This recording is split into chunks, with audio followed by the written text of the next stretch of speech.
I also do tiny house consulting, right? So if people are wanting to get into the tiny house world and you're wanting to have questions, I help people. I've helped build yurts, I've built tiny houses, I've built this, I've built greenhouses, I've done a lot in the realm of tiny living. So if you have any desire to want to do tiny living, please contact me. I'd be more than happy to help, consult or give suggestions or ideas.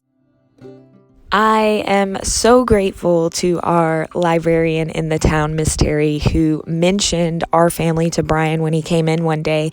And Brian had said, I'm working on a tiny home project in the area. And she was like, hey, you should talk to this family. They're kind of doing something similar. And so Brian reached out. We chatted through Facebook and Instagram and eventually met up at the park where he allowed us to do a tiny home tour of his shuttle bus. And for 2.5 hours, we all talked about the projects they have going on, life, all that good stuff. It was just really great to meet other people who are doing the similar thing that we are doing and have similar interests. So I hope you guys enjoy this tour. And then also definitely, if you're interested, reach out to Brian about consulting. You know from my blog that I am huge on doing foundational steps and doing work before you even buy or look at a bus. There's so much involved beforehand to make you as successful as you can be. So definitely reach out for consulting if you are interested in kind of getting into this tiny home life. That's awesome. So one thing that you wanted to point out, Kayla, I have my what I call the log pile. Love that. So and that one's in the shape of a heart. I don't know if you've noticed. Oh, I'm well aware. There's many hearts in my life. That's awesome. So the I call it the log pile because when I was making that, I was parked up on a farm in Michigan, and there was an old guy, probably in his 70s, just a farmhand, and he goes, I thought you had a log pile on your bus. What's going on? I'm like, no, it's basically what they are. So I took my chop saw and chopped them all into like, 1/2-inch pieces. Yeah. If you actually have a proper table saw, I would suggest making them maybe skinnier so they don't fall off. But basically there's oak, there's cherry, there's walnut, a bunch of different things, and I just took like spray lacquer and just made it look pretty. But yes, this is a heart that I've had for many years. That's and it finally has its home on my stairs. And then the other thing, I just took basically a welcome mat from like Target or something and cut it up. And it makes it looks way better than just and what's great about it, part of me wanted to glue it, but I'm glad I didn't because it's gonna catch the inevitable stuff. So it just take it out, shake it, and that's perfect. Really quick, just with the overheads, it's kind of like, well, what do we do here?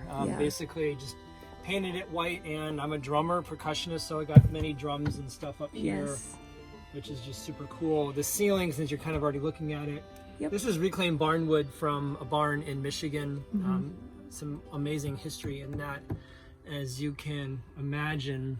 And the only thing that's in this bus that's unique, and we'll just point out since I'm standing right here, are these seats. These were the original seats. There was, I think, 8 of these plus 2 bench seats at the back. In great condition. In great condition. And my friend who helped me buy the bus, he's like, well, why don't you just keep them and turn them into the dinette? I'm like, perfect. So how it works is there's channel strap, for those who know what I'm talking about, that basically I took one seat from this side, flipped it around, and they're beautiful, right? Yeah. They're well in great condition, so why not, right? Very good. So I have this table, and just logistically, like, is basically an RV thing, so this thing can pop out. Okay. If I want it to, really easily. Nice. So if I want to convert that into something else, like an extra bed, I can, which is pretty cool. But elsewise, it's just a nice little place to have coffee or a meal or play cards. Or whatnot. Which you kind of see. It's the fun story is I wanted to put something on this wall. I went to Lowe's, was looking for something to put on there, and there was laminate, like vinyl and laminate flooring. It was like $2 a square foot. I'm like, sold. And I only wanted 2 feet, but 4 feet came out, and so I got this wall, and you can see it better here.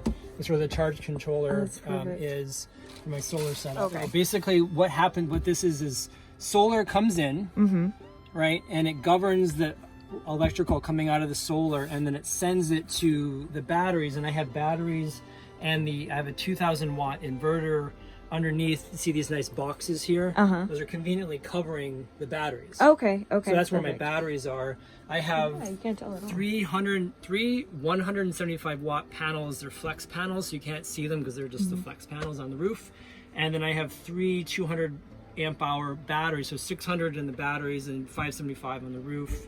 The 2000 watt inverter because I have an Instapot. Just wanted big stuff. Yeah. So that's all under there. Got the converter, got this.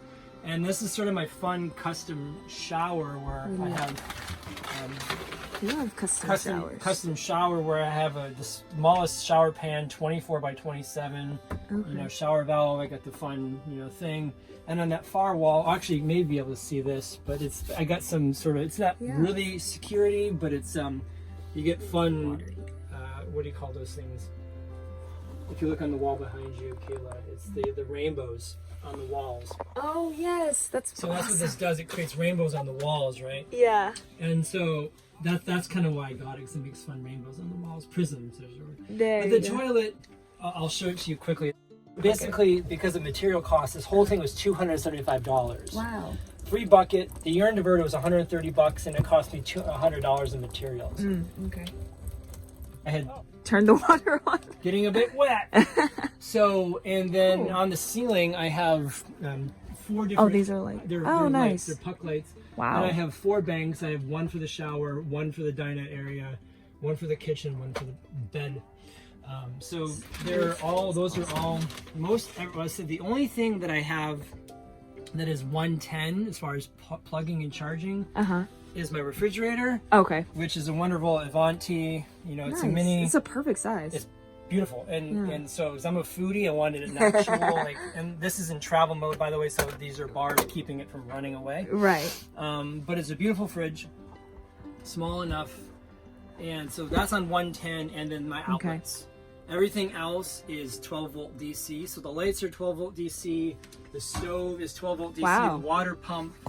Everything else is 12 volt DC. So just to kind of make things easier. Yeah. And so while we're here, this is kitchen, and if you can see all the overhead storage. Yes, this is awesome. What's really cool about this is basically these are $3, $4 Ikea baskets.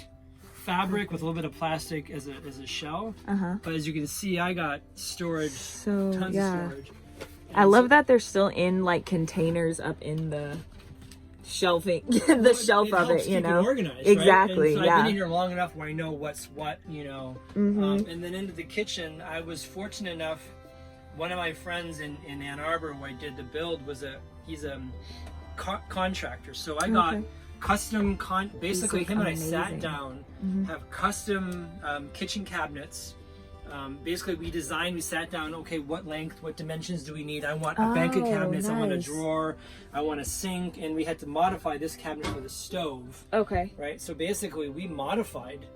I paid almost $1,000 for it, but I'm like, and these are solid wood, plywood cabinets. This isn't particle board. This isn't crap. It's solid wood plywood. So I paid the extra money for it, because when you're bumping down the road, you know, that stuff coming apart. Yes, absolutely. And so this beautiful stove, it's a gray stone stove. It's propane. It's got an oven it's full of stuff for storage. And the oven, by the way, since I have no other source of heat, it's sort of like a primary source of heat. I turn it on at night and I sleep with the oven running. Yes, it's dangerous, but I do it. You gotta live on the edge. You gotta live on the edge, kids. On the edge and warm. On the edge. It's a 3-burner stove. It originally had a glass top, but long story short, the glass top doesn't exist anymore. If you want to know more, go to your channel. No, actually, I haven't shared the story. Oh, exclusive. It's an exclusive. Hasn't been shared. Pretty traumatic story. Oh no. Regardless, it's gone. Butcher block countertop from LL. Yes, this is awesome. LL. It used to be Lumber Liquidators, but they're a national company, I discovered. And then here are the more switches, like I said, for the overhead lights. Perfect. This is great light. It is. I mean, and these are in their dimmers. I paid a lot of money for dimmer switches. Yeah. They're not cheap, but to me, they're worth it. Right. And what's also cool is this. You can't quite see it, but it's got blue. It's got blue lighting. So at night, I kind of use this as a night light. It's got an oven light too. So basically, at night I can just do this, and it's a night light. And move around. On the other side, more storage. Regular sink. I got my Berkey for my fresh water. Oh, cool. Did not see this. Berkey, for those who know Berkey. I got my Berkey. Got this. And the sink that I have, it's all full of stuff because I'm in travel mode right now, but I didn't want to get the generic stainless steel, so I paid, believe it or not, Ikea stainless steel sink, and this, what they call this is a quartz composite sink. And so basically, if you take a look at it, it's this beautiful gray quartz composite sink, and I wanted something that was nice, and it was the same price point as a stainless steel sink. As a stainless steel one? Yeah, it's $200. Oh my gosh, this is awesome. It's beautiful, and I wanted something that was pretty, right? And so I wanted pretty, and I paid for pretty. You pay for pretty. But there it is. But regardless, the same price point as a stainless steel. So what I'll say for those people that are considering bus life is definitely there's this little fun rocker switch, and this is an on-off switch for my water pump. And I highly recommend that because, well, one, when you're traveling, you don't need it to go on. Two, if you're in cold situations, like in Tennessee, it's not that cold, but it's below freezing. Right. I turn off the pump, I open up my faucet, and so that way I can drain down my water lines every night without having to worry about them freezing, because you don't want your water lines freezing ever. So there's that. And then other than that, for those who are curious, how I have the sink is I have a 5-gallon, I won't show you, but it's a 5-gallon jug with a lid that the sink drains into, so I got to drain that every few days. Yeah. As of right now, the shower just drains onto the ground, which, whatever. Yeah. Big deal.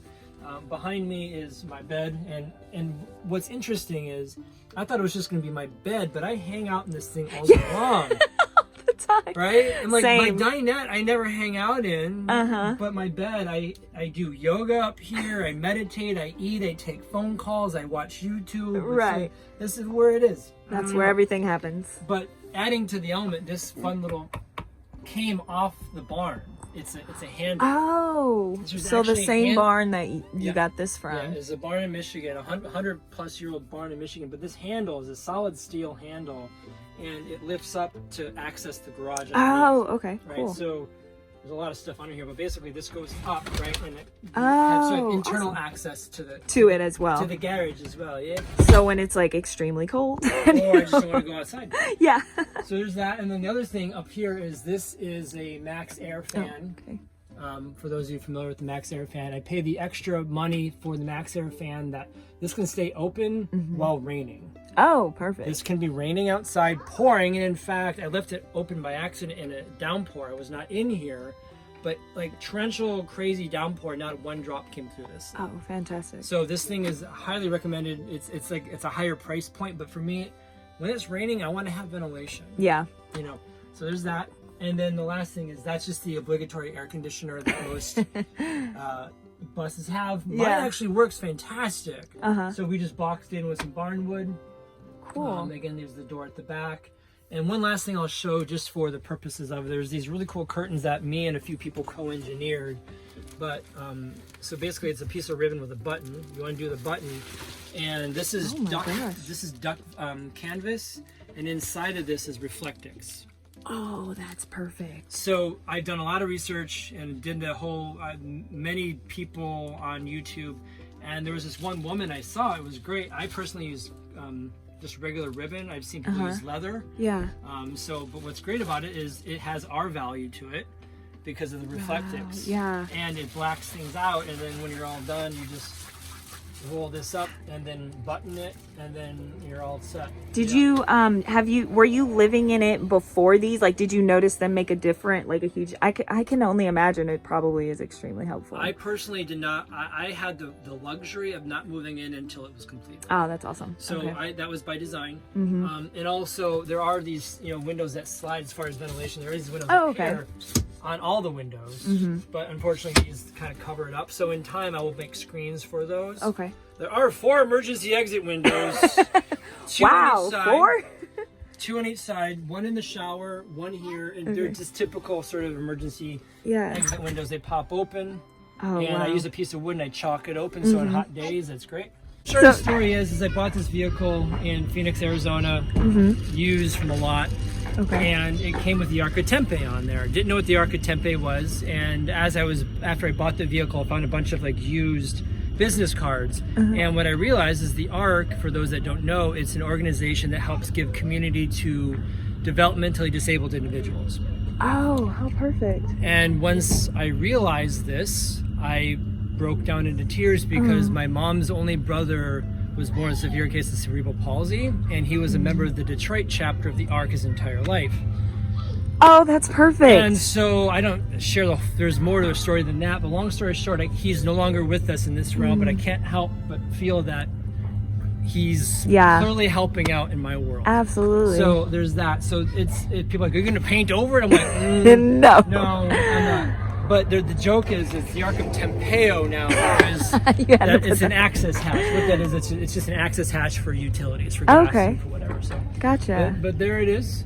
And how beautiful. For the technical, for the people that want to know, it's a 2003 Ford E450 Super Duty. It's gasoline. It's not diesel. Dually in the back. It's about 22-ish feet, I think, front to back. It's got the these and those very still dirty work. Garage and bouncy ball, but very dirty garage for access space. There's my bed, access space for everything underneath there. That's all. Yeah. One other thing I want to show is on the back side is basically I have a 30-gallon. You can kind of maybe not see it, some of my stuff. I have a 30-gallon water tank. Oh, okay. And it's full right now. But this again, it's my dirty garage full of tools and bikes and miscellaneous things. And I got the lottery because who gets a cool license plate like that? I just got to tell you. Oh my gosh, are you serious? Wait, did you buy this or it came with it? No, it's mine. Oh, that's awesome. Yeah. And so this is it's not very often that you get amazing license plates like perfect. Traveling. Because the name of this project, the name of my bus is the TravelingBodhi. Oh, yeah. So there it is. We go. Bodhi, actually, fun side story, Bodhi, B-O-D-H-I, was available until about a month before I went to register the vehicle, and all of a sudden it wasn't anymore. But they had traveling. Traveling, there you go. Traveling's way cooler. Yeah, that works. So, and this thing used to belong to a casino resort, but no longer. This bus has great history. Eventually I will cover that up. That one. Yeah.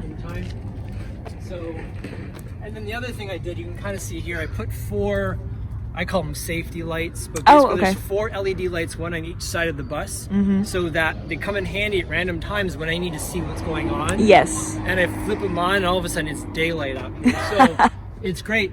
Actually one time I was needing to back into a parking spot at night, and I'm like, great. Flipped them on, all of a sudden I could see the whole world. Thanks so much for watching, guys. The next video, we have some awesome progress on the greenhouse that I'm really excited to share. Nick worked his butt off, and it just looks so good on the inside.